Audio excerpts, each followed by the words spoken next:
Good evening mga kamutuluts. So magluluto tayo ng pork with mushroom. Ayan, hinihiwa ko na yung karne. So maliit na hiwa lang mga kamutuluts para madaling malambot. So susunod natin yung sibuyas. Ayan. Isang mabilisan lang mga kamutuluts. Kunti na yung sibuyas natin. Susunod natin yung bawang. Ganun lang kasimple yung ating sangkap mga kamutuluts. Iniwan ko lang sa maliliit yung bawang natin. Ayan. Iwa-iwa lang ng maliliit. Tapos, ayun yung mushroom natin mga kamutuluts. Ginisa ko na yung ating sibuyas muna. Papa-light brown lang natin mga kamutuluts. So, ganun lang kasimple mga kamutuluts. Ayan, isusunod natin yung bawang.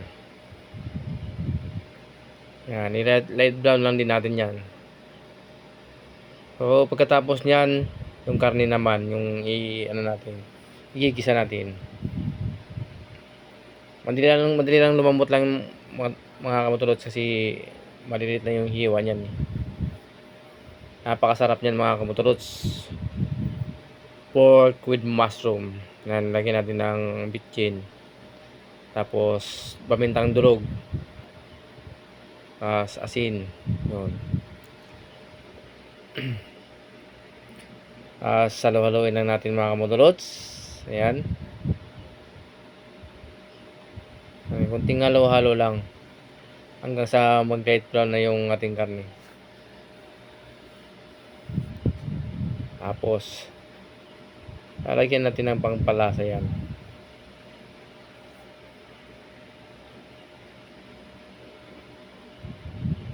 Ayan, nalaluin na natin mga kamutuluts.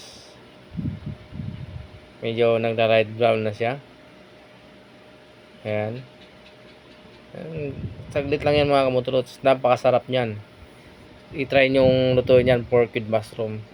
Fresh na mushroom yung binili ko yan mga kamutuluts. Talagang 100. Marami na. Napakasarap pa nyan. Ayan, nilagyan ko ulit ng konting asin. Tapos ayan, halo ulit. Halo lang ng halo. Tapos lagyan natin ng konting tubig muna. Takpan natin. Tapos pakukulin na natin. Ayan.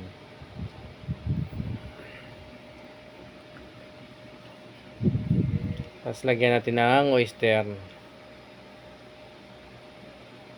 Tapos lagyan natin yung mushroom na mga kamutuluts.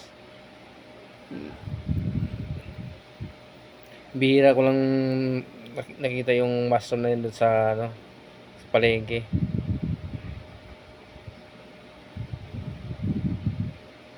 Ayan. Tignan natin kung luto na. Halo-haloin muna natin.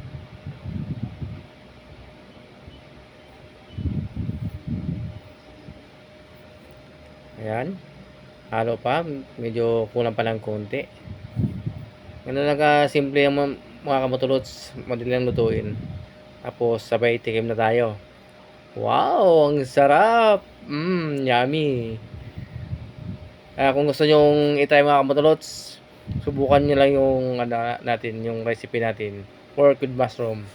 Ayan. Thank you for watching mga kamutuluts. Bye bye! Happy eating!